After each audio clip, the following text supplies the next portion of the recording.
So my name is Shahnawaz Ahmed, and this is Advanced Taxation June 2022 session, first one today. And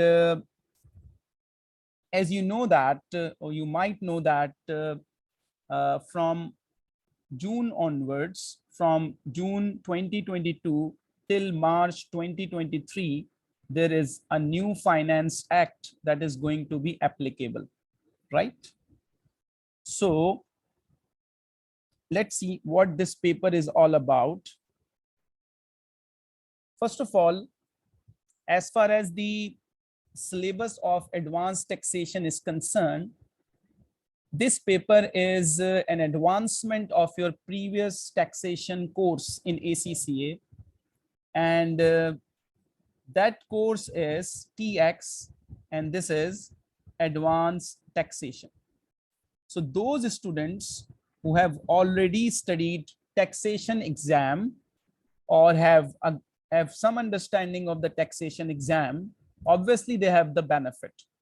But many of the students get exemption from the taxation exam and the first time study the advanced taxation course, or there is a huge gap between the taxation exam and advanced taxation exam.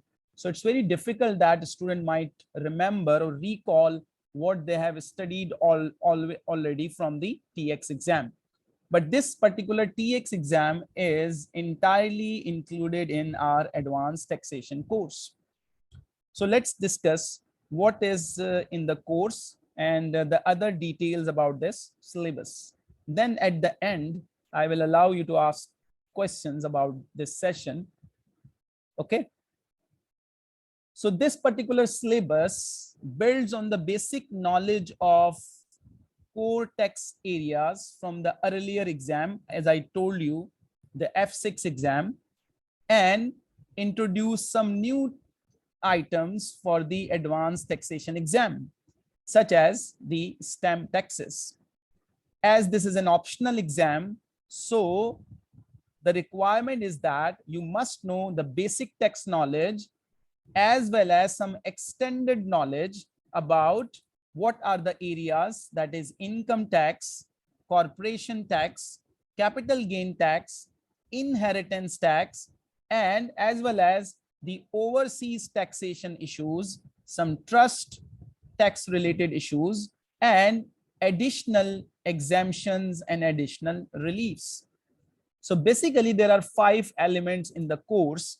One is income tax, other is corporation tax, third one is CGT, capital gain tax, fourth one is inheritance tax, and fifth one, which is value added tax, right? So you can see this. These are the main capabilities students need to pass this paper or have a good understanding of these capabilities. Number 1, understanding of the tax system. Which tax system you have to study? You have to study UK tax system. So you need to understand how UK tax system work, right? With some basic knowledge and as well as some advanced taxation knowledge. Similarly, you have to apply tax on various situations and different course of action, including the interaction of multiple taxes. For example, your client might ask you about that, I want to gift something.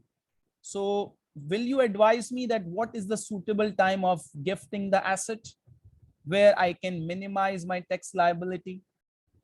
Similarly, you have to plan in such a way that you can minimize or defer tax liability by the use of tax planning instruments, tax planning measures.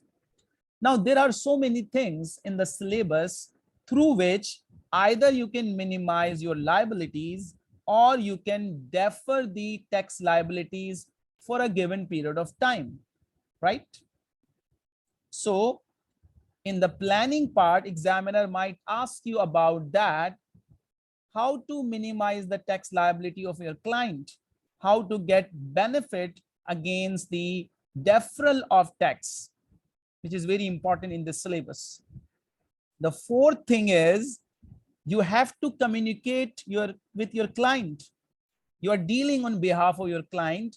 So you have to deal with your client. You have to deal with the tax authority, that is HM, revenue and custom. And you have to deal with other professional in an appropriate manner, in an ethical manner. Remember, ethics are very important part.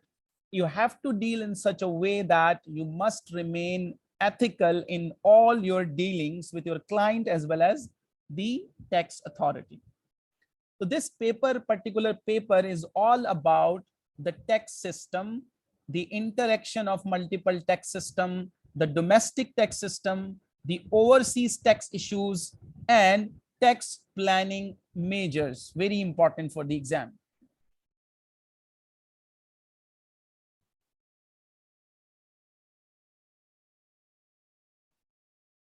Now, the exam format is usually we have section A as well as section B as in other professional papers. But this particular exam comprises of two sections, A and B. The section A is worth 60 marks, while your section B is worth 40 marks. Remember that all the professional exams, the optional one especially, are very challenging in terms of time management.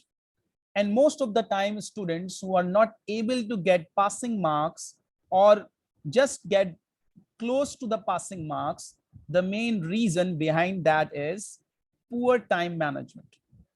So along the course, you have to study in such a way that you will manage your time effectively. And when I say manage your time effectively, I mean try to complete your paper at least 90% of your marks, if not 100%. So those students who are not able to attempt like by 70% or 75%, so there is a very, very little chance that they will get 50 marks from this paper.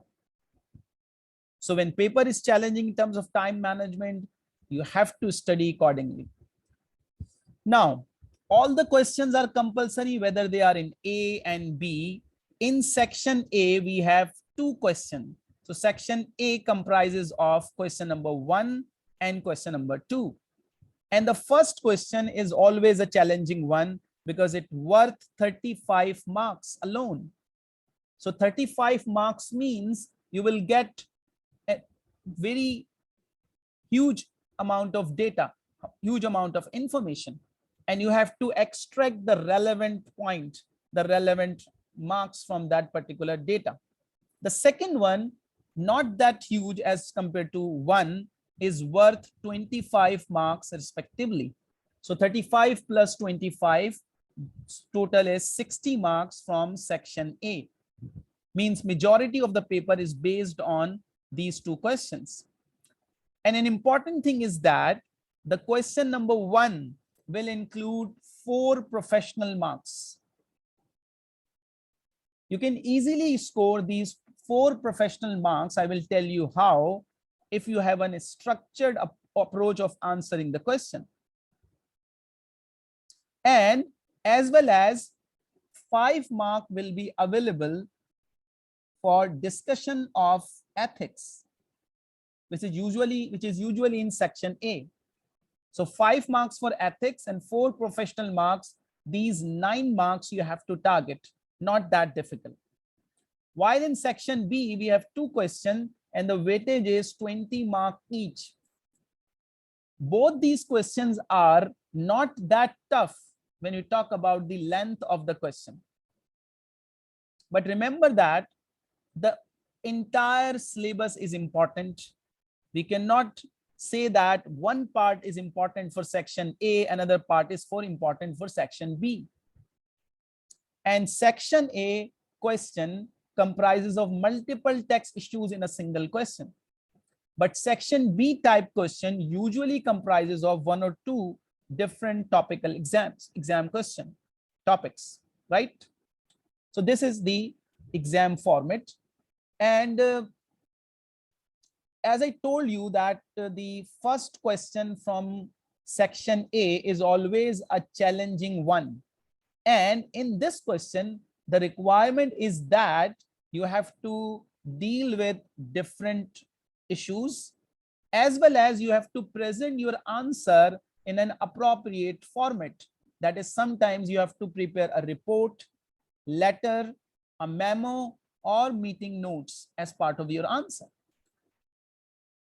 Because this question is relatively large, careful time management is important, and candidates are advised to use the number of marks allocated to each requirement of the question so that they can manage to complete question in time. Normally, student takes huge amount of time or consume huge amount of time in attempting the question number 1. So this is a challenge, that how to deal with such kind of question. As I told you, 4 marks are available in question number 1 for professional skills. And how you can score well in terms of these 4 marks, first of all, you have to satisfy the requirement of the question with respect to the style and format required.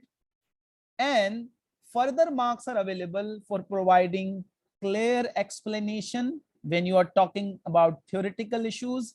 And if you need some calculation, then your calculation must be legible. Your calculation must be in such a way that examiner can easily mark your answer script. As I also a part of the mock exam checking team, so I know that which script has the ability to get good marks and which script is not able to get good marks in an exam. So along with this session, we'll discuss or we'll talk about these time management issues, these professional marks issues, and other issues that will help you to gain some points, some marks, and capable of passing this paper. Now, in terms of section B, as I told you that not much lengthy question, but if there are 3 or 4 part of the question, then you have to accordingly answer them in a structured way with the help of headings and subheadings so that marker can check your script easily. I usually advise students to start your exam from section B type question first, so that easy marks will be accumulated early and then you have to attempt the difficult one. Now, this is basically guidance given by the examination team. Let's have a look on this. How to approach the advanced taxation exam. You will need a detailed knowledge of the ATX syllabus. Remember that syllabus is huge. So if you are not able to complete your syllabus in time, then how is it possible that you can score marks in exam? So one of the lacking of the student, they do not complete the entire syllabus within their time available. So first thing is that try to complete your syllabus as effectively as possible. And this particular course assumed knowledge of the previous exam. Now, I already told you earlier that you might have been exempted from this TX exam, or there is a time lag between attempting F6 exam and now you're appearing in P6 exam. So when we prepare our student, we'll assume that you don't have any kind of TX knowledge, and we'll not assume that you have knowledge. We'll start from the scratch. Each and every topic of our course will be from the scratch. Okay. And you know that we have to use the updated Finance Act, and currently we have to follow Finance Act 21, which is applicable from 6th April 21 to 5th April 20. This is the date of this particular Finance Act. Be aware that all questions will be scenario based, and all question will contain some computational aspects as well as some discursive element. Remember that it's not like the F6 exam that is entirely based off numericals. This exam is all about the application of text knowledge. So you have to face with theoretical stuff more and calculation less in your exam. More than one topic area of the syllabus may be examined in each question. Like for example, in section B, usually one question is from IHT and CGT combined together. Or you might get one question with income tax issues and some CGT and some VAT issues. So a mixing of the syllabus is always there in the exam. Question may involve consideration of more than one tax issue, some element of tax planning, the interaction of different tax rules or different tax systems. So planning is a key. Now you are in a position to advise your client. So you need to know how to plan, how to minimize liability in legal way, and how to defer tax liability, how to get benefits of reliefs and exemptions.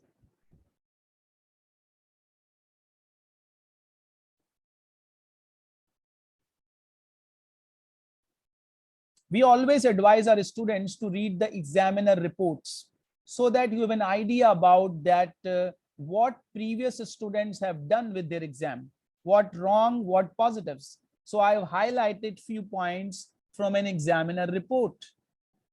This is an extract of examiner report. So we have to follow the talk of the examiner. So one of the good script, the examiner says that that particular student or students, they have sufficient precise knowledge of the tax rules contained within ATX syllabus and the brought forward knowledge of the TX exam. This is my point, that you have to cover your syllabus as effectively as possible, and you have to try it at any cost. Although that is huge, but if you have to pass, you have to cover your syllabus. Second thing is that the knowledge is not enough. You have to apply the tax rule to the given situation, which is very, very much a problem with the student. They write instead of looking for the scenario that what has been asked. For example, if a business has tax losses, an examiner is asking about that how to get relief in a particular way, but a student know that there are few options available in the study text, in the syllabus. So the habit of a student is to write in at each and every point rather than looking for what has been asked in the scenario. Maybe it has been written in the scenario that I'm not interested in such kind of relief, give me other than this particular relief. So you have to be very careful about that. Another thing, always read your requirement carefully. Remember that there are some easy marks in any question. And what you have to do, initially you have to identify the easy one. It is always advisable in any exam that always identify the easy one and try to get them as early as possible. This will give you a motivation, the confidence in the exam that I have gained some marks. Another thing is that they always think about first and they try to write. That's why their answer is always structured, sensible, and they manage their time effectively. Remember that if you are writing without planning, if you are writing just looking for the requirement and writing abnormally or writing without planning, you will either write wrong things, wrong solution, or there is a chance that you will not manage your time effectively, and as a result you will left with few marks. So keep in mind these positive points from one of the report of the past paper, and you have to follow this, and you have to avoid the journal discussion, ignoring the scenario without properly reading the question requirement, that if examiner is saying that calculation is not needed, then why you are calculating against this? If examiner is saying that explain something with some supportive calculation, then remember that there are marks with calculation. And if you are not giving the examiner calculation, then that would be very difficult. And remember that this is a computer-based exam. So all you have to apply, everything, what you have to write, you have to use the Excel for calculation and the word processing document for your theoretical stuff. In an ideal situation, I'm talking about that for calculation, Excel is useful, and for theoretical stuff, the word processing document is to be used. Meantime, if you have any question, you can ask in the chat box so that I can answer that accordingly. And at the end, I will allow you to use your voice and ask me anything about our session.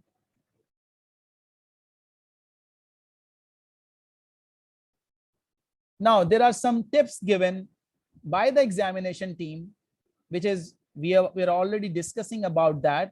So we have to follow this as well. First one is identify all the requirement in the section A case study question. Because question is lengthy, so it is a possibility that you might not get the enough detail properly. So you have to study the requirement, especially section A, question number 1. Always allow yourself sufficient time to analyze requirement, see what has been asked in every part question, try to answer every part question. Do not waste time recalculating them if any figure is given. Relate any calculation or discussion to the given scenario. Do not waste time addressing issues which have not been asked for. Try to get your professional marks, and ensure, very important thing, that you must know what is your computer-based exam environment. It means you have to practice in the exam environment. During the course, you have to practice in using Excel, word processing document, so that you will be familiar with the system tools that you have to use in your exam.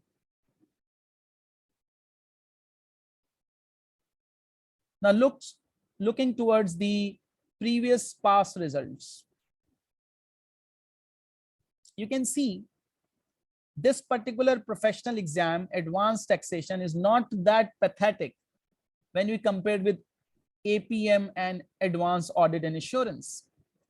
See, December 2020, 40% passing rate, and then in the subsequent attempt have improved by 4%, then a bit drop in next attempt, then a poor one in September 2021, slight improvement in December 2021. So the result is like on average, you can say that like 38 to 40 on average. Keep in mind.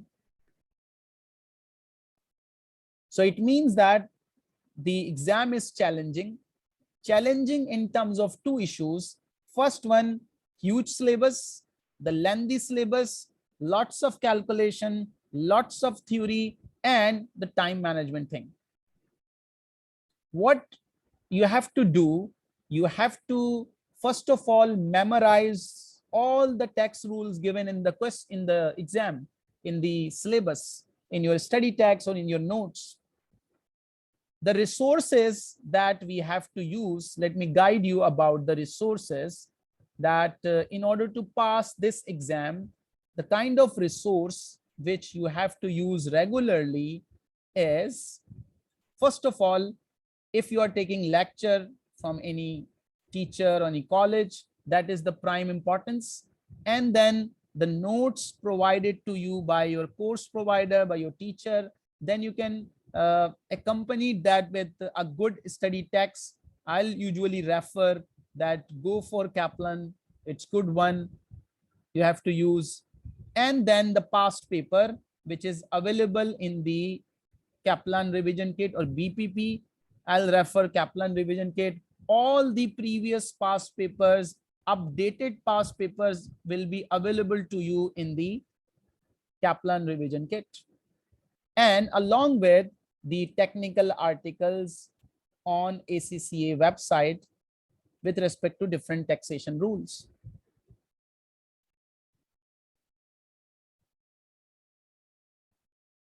Now, our course, how we will deal with our course for June 2022 exam, that there will be complete recorded lectures of the entire course, along with notes with each chapter, practice questions in our live weekly discussion. The focus of live weekly classes is to address your queries, is to practice, is to use Excel, word processing document, examination techniques, so and so on. And at the end, there will be a practice session, the revision session, which will be all together live before your exam, like around 15 days ago, 15 days before your exam. Anything you would like to ask about what I have told you regarding the exam, regarding the course, the difficulty level, the positives, the negatives?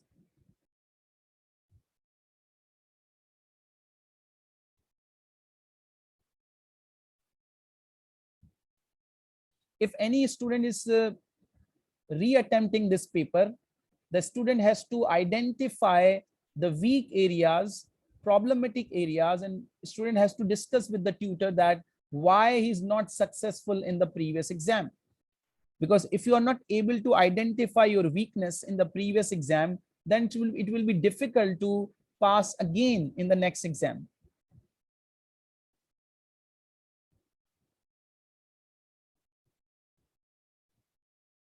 The live session is weekly, and the length of the live session is 2 to 2.5 hours weekly. And when we will be near the exam, there will be 2 live sessions in a week. We'll start from 1 live session a week, but as we move along, I will increase the live session so that we interact on a regular basis. The purpose of live session is to have an interaction. Like in 2020 or 2021 exam, there are minor changes in this time, not that much. For example, some income tax rates have been revised. There is no change in inheritance tax. There is no change in value added tax. In corporation tax, there are few terminologies that have been changed. Syllabus is almost the same. As far as the books and revision kits are concerned, it's not available in the market right now. You can purchase online if you want free version. It's not available right now. That will take like 7 to 8 days further. Then you will be able to get the soft copy of the book and the revision kit.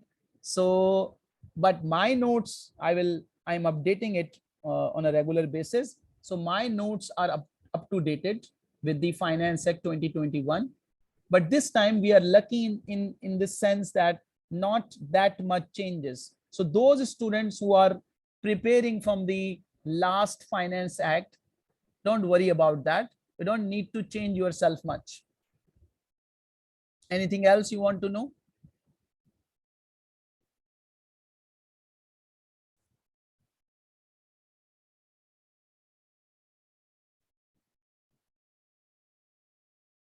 I already told you that the first hurdle you have to face is that syllabus is huge. And mostly students are professionals, so they can't find much time to memorize the text rule, and they struggle in their real exam. Because if you don't have the knowledge of the text system, what kind of information you will produce in the exam? The thing which is required in your exam is to produce your text knowledge and apply as per the examination question requirement. So on a daily basis or a weekly basis, plan your time in such a way that you will revise all the topics available in your syllabus.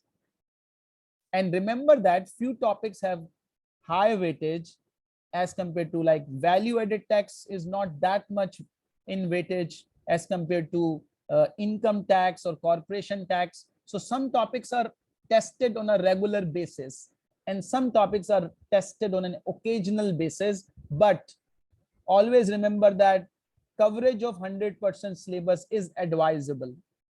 So those who are planning for June first time, try to get an idea within 15 to 20 days that is that time is suitable for me. Will I will manage to complete in the due time? If not, then I'll advise that take sufficient time for the preparation of exam and then attempt accordingly. Because if there is no hurry, then you can easily work the entire syllabus and get the passing marks in your first attempt, right? Paper is majority theoretical. So if you have the memory of text rules, then you can easily apply, because not that much calculation is needed in this ATX exam.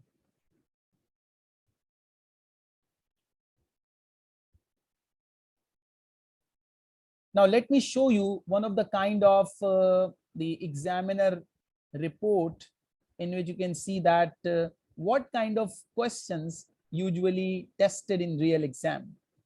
So in front of you, this is one of the examiner report. Let me give you an idea of that, how much calculation is being asked, how much theory is being asked, what kind of question you have to face.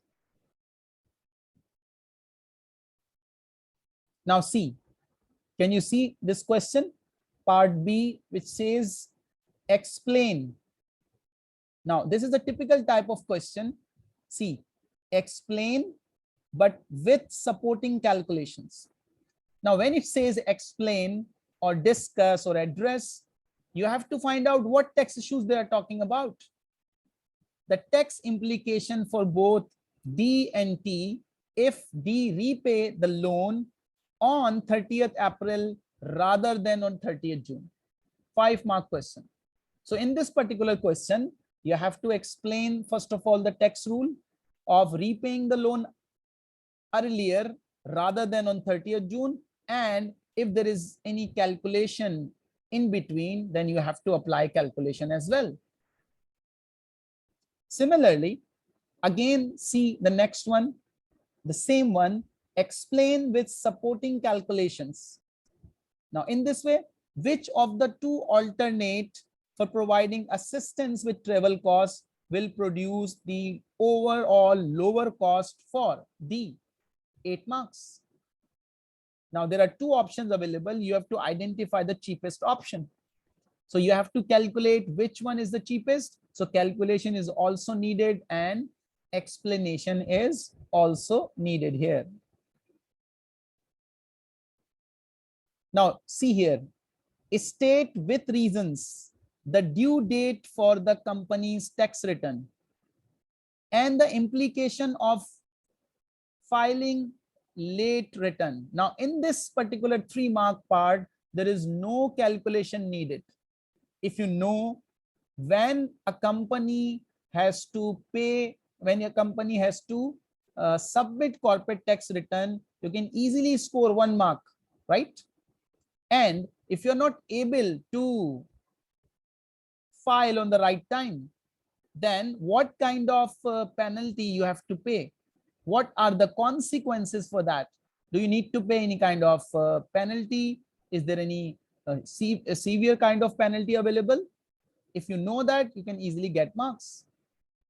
Similarly, you can see in the next question, again a complete theory part, not calculation needed.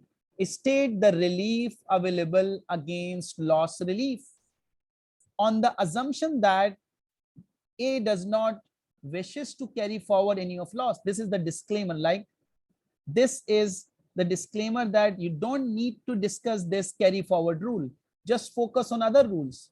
And again, there is no calculation involved, just a 3-mark question. So if the numbers are 3, it means you have to spend just 4 to 5 minutes and you have to answer accordingly. And in the subsequent, again, explain with supporting calculation how much tax saving is available for the kind of relief you have mentioned in the above one. And this is worth 8 marks. So few parts are entirely theoretical.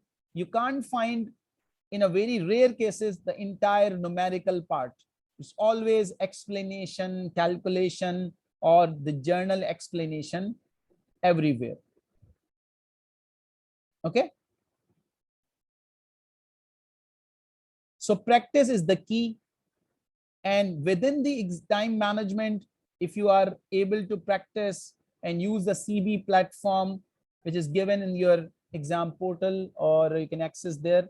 So regular practice, regular memorization of rule will be able to give you the passing marks. Now let's talk about our first topic. Let's have some intro discussion of our first topic. I usually start with the inheritance tax. This is usually my topic. And if you go along with my course, the inheritance tax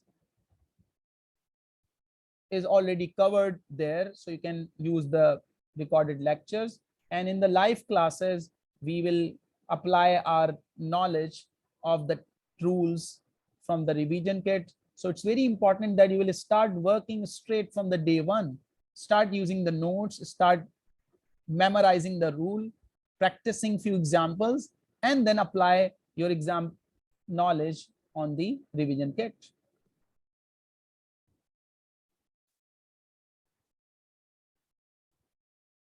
Good thing is that nowadays, with the help of these WhatsApp and other services, tutor is available with you all the time. If you have any query, if you have any issue, if you need any guidance, you can message the tutor, you can call, you can drop a voice message, and the tutors are ready to help you out. Their agenda is to help you in such a way that you can get 50 marks. You have to find out time. You have to plan in such a way from your busy schedule, and you can get support of your tutor as well, that how I can get time from my busy schedule, because everyone is busy. Everyone is professional, 9 to 5 or 9 to 7, they're working. They're not finding enough time to pass such kind of papers. So coordination is very important. You need to coordinate with your tutor all the time. You have to ask, you have to tell, and in this way, you can pass the paper, right? Now, any question? Any confusion?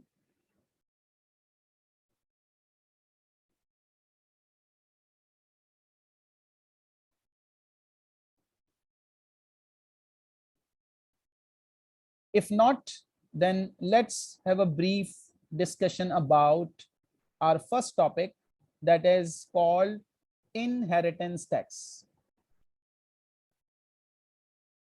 These are the notes which is now updated with Finance Act 2021. I already told you there are few changes, like in IHT, there is no change from previous Finance Act to new Finance Act. Those who have already studied this, they can use their previous material, no issue. Now, this is the first topic, inheritance tax. So we need to understand that who pay inheritance tax and in what situation you have to pay inheritance tax. So inheritance tax is applicable on transfer of value. Now, what is transfer of value? It is applicable on transfer of value. In easy words, transfer of value is a kind of a gift given by an individual is usually transfer of value.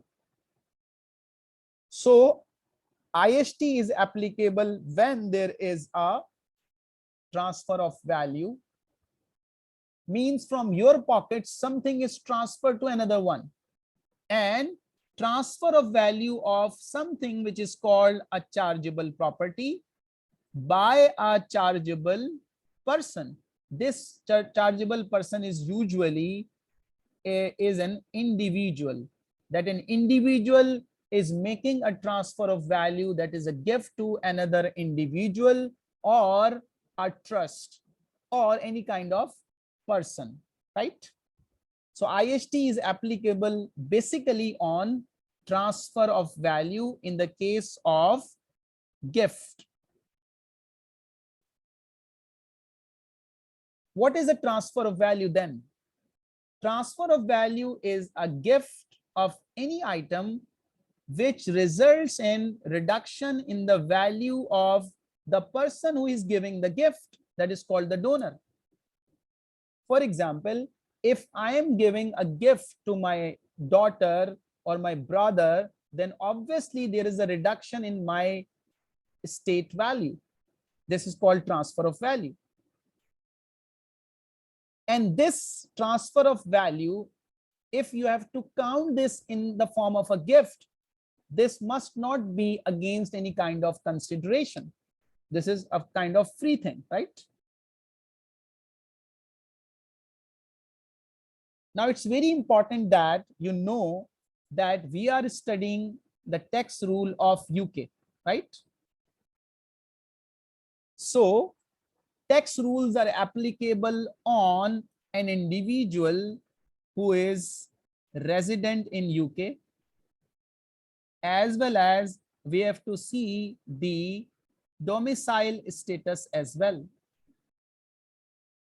Whenever you have to identify the tax liability, you have to identify the residence and domicile status of an individual or a company. And there might be two situations, that a person is domiciled and resident in UK, and a situation where a person is not domiciled or not resident in UK. So all individuals are potentially liable to inheritance tax against the gift. But if an individual is domiciled in UK, we will discuss later on in other topics that what is residence status, how you can identify someone is resident in UK, how you can identify someone is domicile or a deemed domicile in UK.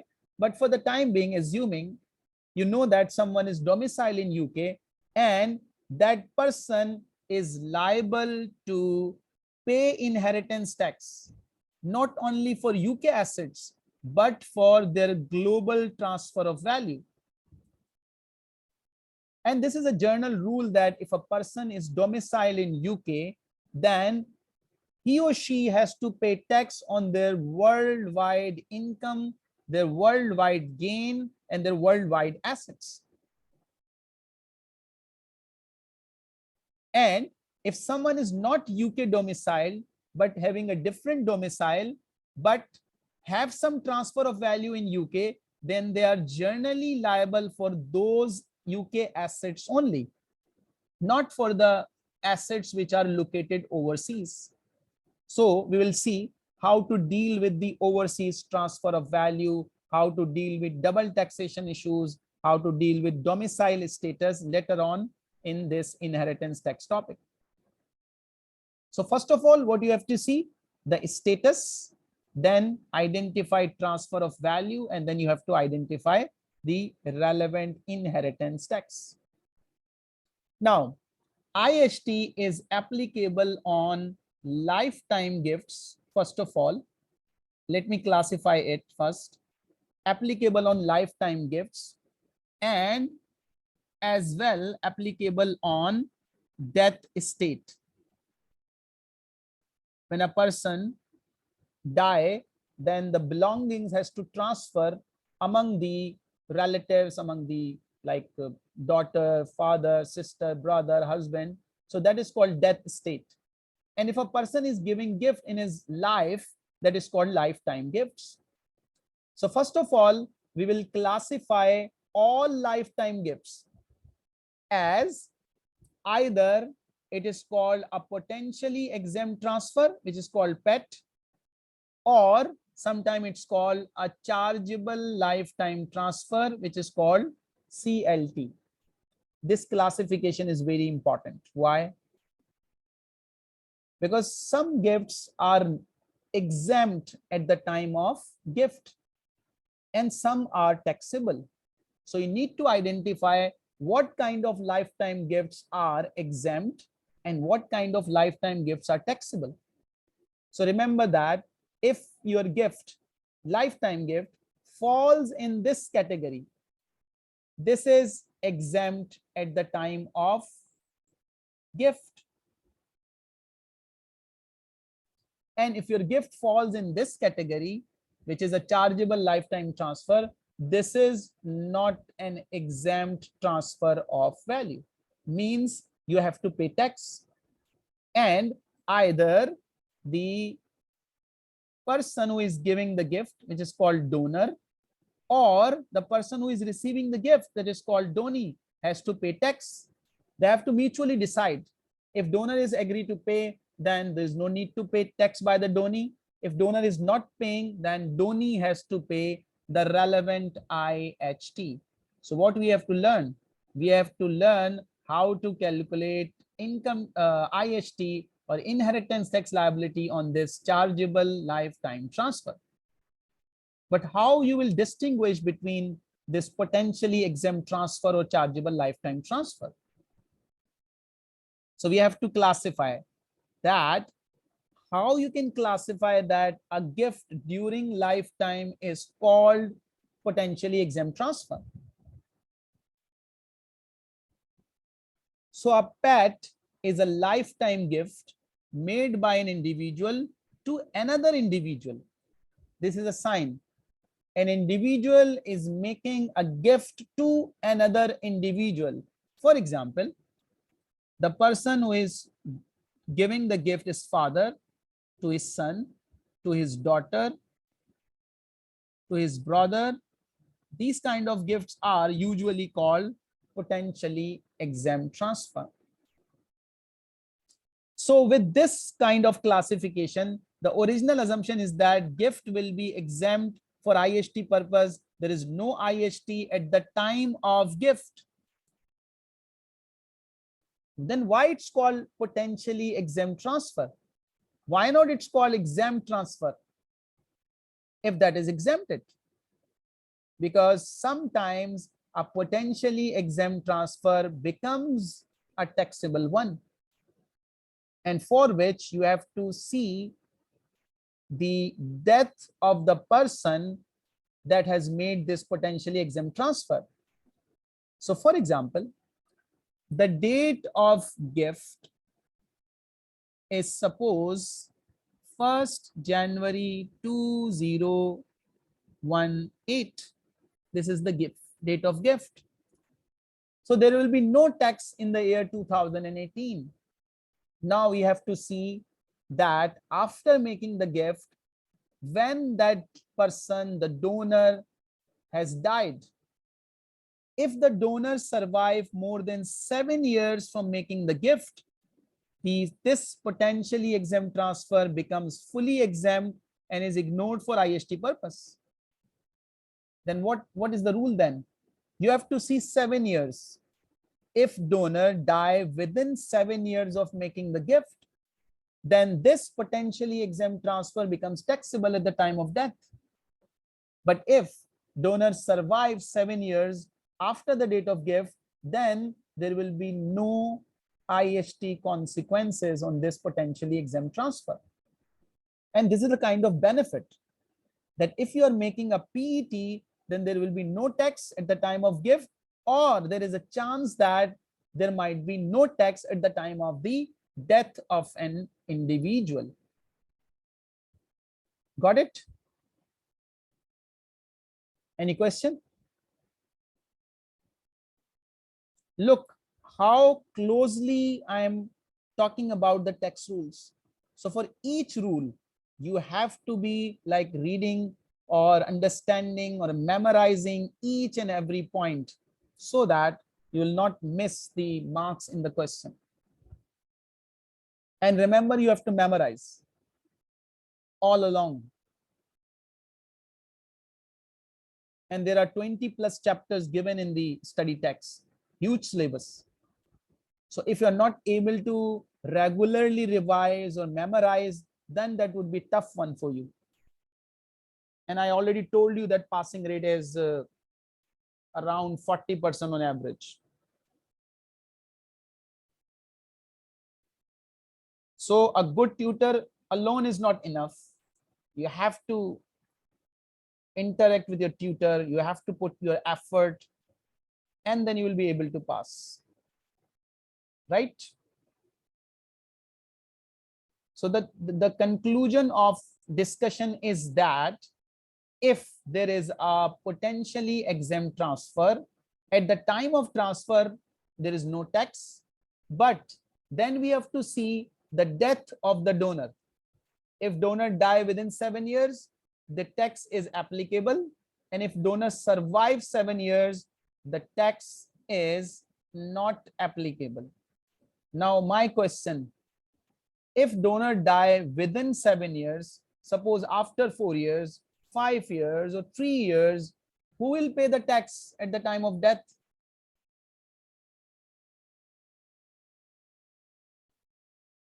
Any idea?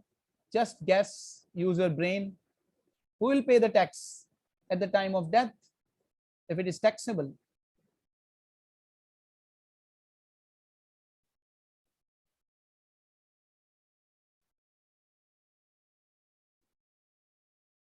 The donor is no more there. Who will pay the tax then? It's obvious. The donee will pay the tax. The beneficiary will pay the tax. The person who is receiving the gift, he or she has to pay tax at the time of the death of an individual. Right? So IST, to start with, is applicable on transfer of value. This transfer of value, which is the value of the gift, is usually given you in the question. But sometimes you have to calculate it as well. Okay? And then you have to identify whether it's potentially exempt transfer or a chargeable lifetime transfer. Right?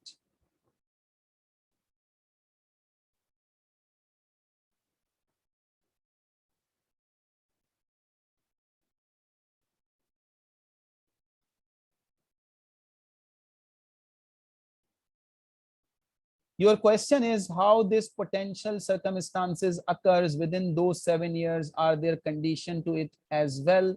No, you have to just see whether donor has died or not within 7 years. If yes, then tax is applicable. Now, how to calculate tax is another story. That whether any kind of relief is available, what kind of exemptions are available, how to calculate the taxable value, which rate is applicable, that we will learn. Now, if you read this particular slide, it says that if the donor die within 7 years of making the gift, it becomes chargeable on the death of the donor. And then IST is payable at the rate of 40% on the value of the gift minus any kind of relief and exemption available. And IST is payable by donee. Donee has to pay, right? Now, before moving to the calculation side of potentially exempt transfer, let's discuss the other side of the gift, which is called chargeable lifetime transfer, CLT. In our syllabus, we will identify CLT as any kind of transfer gift to a trust. If you are making a gift to a trust, then it's called a CLT. And any gift which is other than trust, this is called a potentially exempt transfer. Remember that there are some exempt transfer as well, which we will discuss later on, that to whom you will transfer and get this exempt transfer. There is no IST applicable on exempt transfer.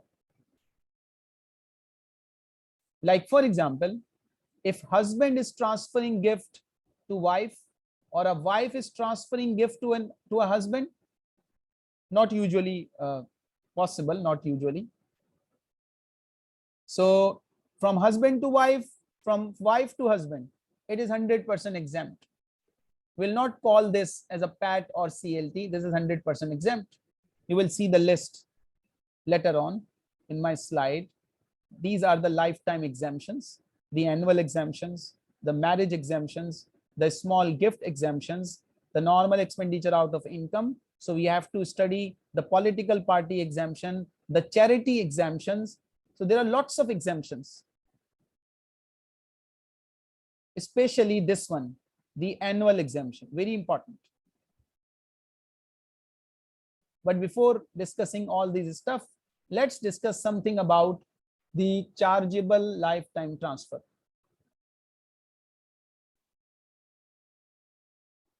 I already told you that our course features are the lectures will be available.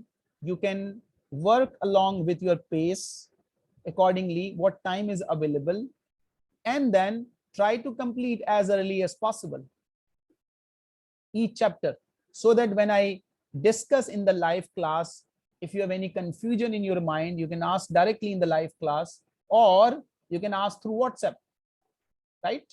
That this particular point is not clear. This particular example that I have solved in my lectures, it's not clear to me. This particular rule is you have to explain it again. So you can use the medium WhatsApp, and then in the live class, you can ask question, right? But these notes are key. These are all the text rules in the chapter. I have covered it here. So you have to focus on these notes first of all. Now let's have a discussion about chargeable lifetime transfer.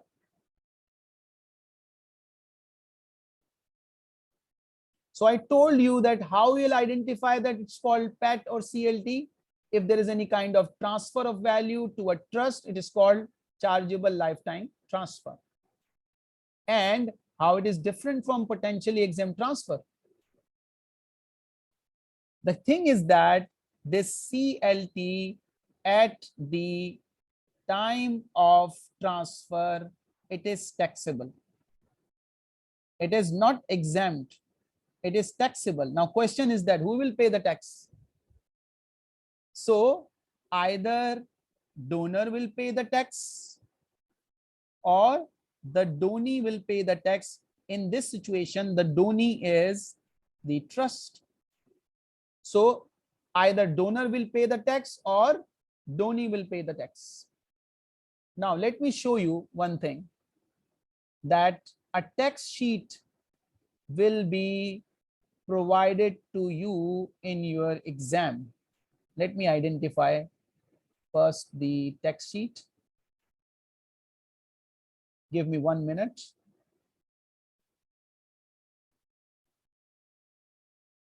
A 4-page text sheet will be given to you in the exam, and what you have to do, you don't need to memorize those rules. This is the kind of bonus given to you. How it look like, let me show you. See, this is basically, can you see that table or sheet in front of you?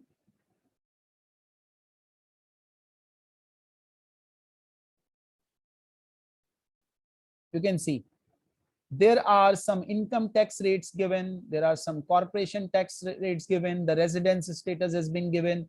These are available in the exam.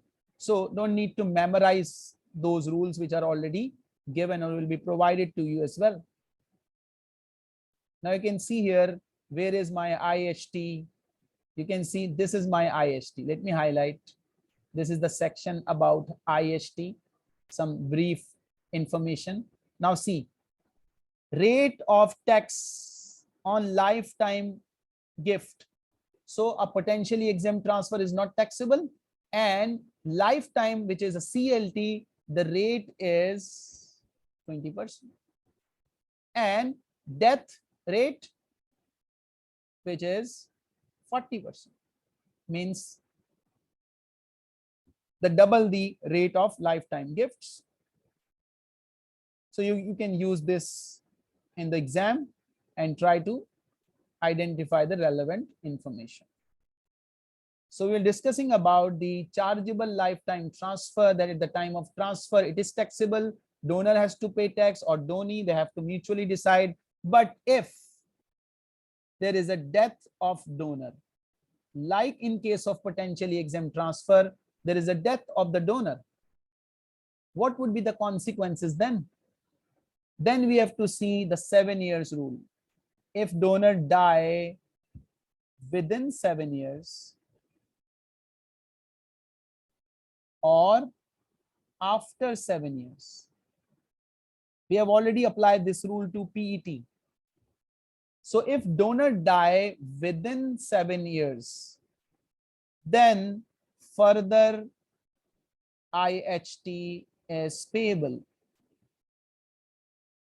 We have paid 20% during lifetime and the death rate is 40%. That means additional 20% you have to pay. And if donors survive 7 years, like 7 years or 1 day or 2 days, then no further tax, no additional tax you have to pay. So the death is very important here. The timing of the death is very important. Even a single day is very important. If someone survives 7 years and 1 day, then there is no further IST liability against the CLT. Did you get the point of what is the difference between the PAT and CLT in terms of calculation of tax? Is that clear?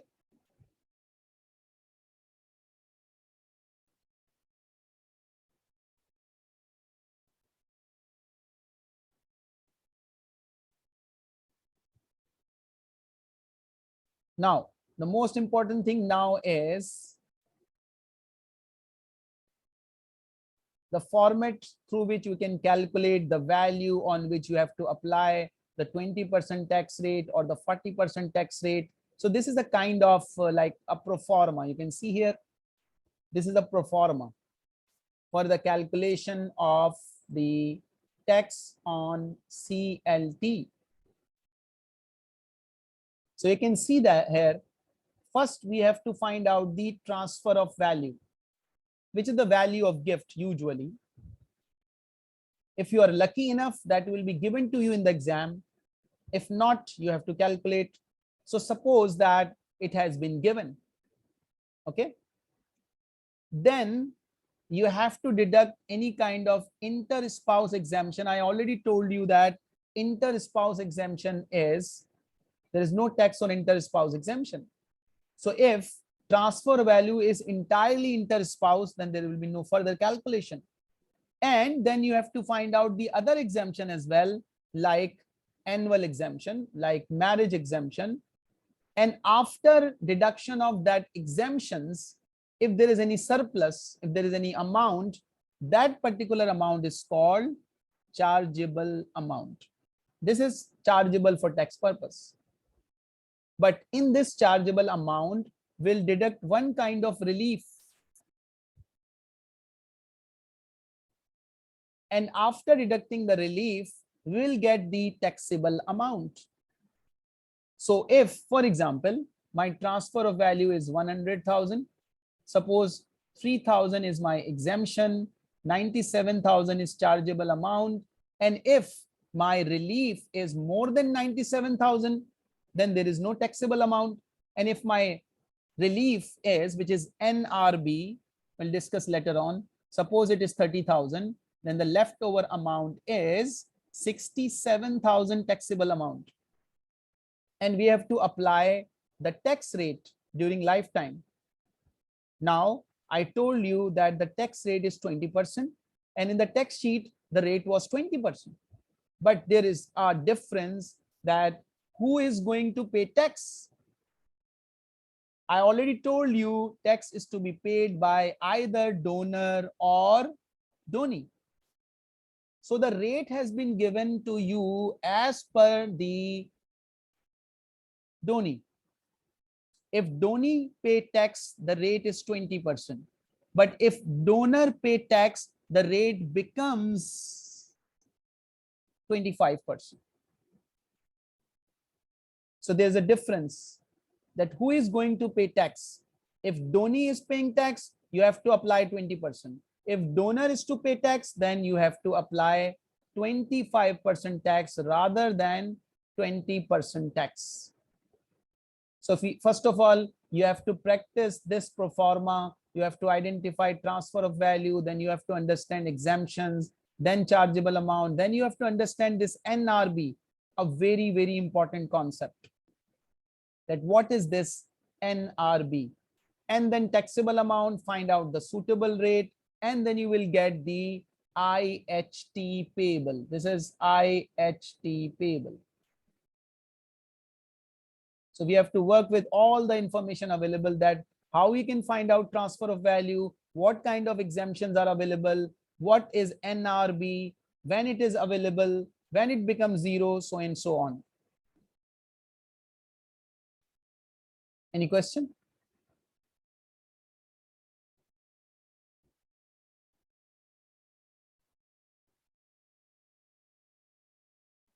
So let me sum up today's discussion, a brief discussion today, that IHT, which is inheritance tax, is applicable when there is a gift, and that gift is during lifetime as well as at the time of death of an individual, right? And lifetime, there are two types of gifts. One is called PET, another is called CLT. If there is a PET, there is no tax at the time of gift. If there is a CLT, there is a tax at the time of gift. Tax is to be paid by donor as well as it can be paid by donee. The rate is different, and you have to apply, you have to calculate the taxable amount, and then you have to apply either 20% or 25% rate, right? And then after doing this, you have to see the death of the donor. If donor die within 7 years, there are tax consequences further. If survive 7 years, there will be no further tax, right?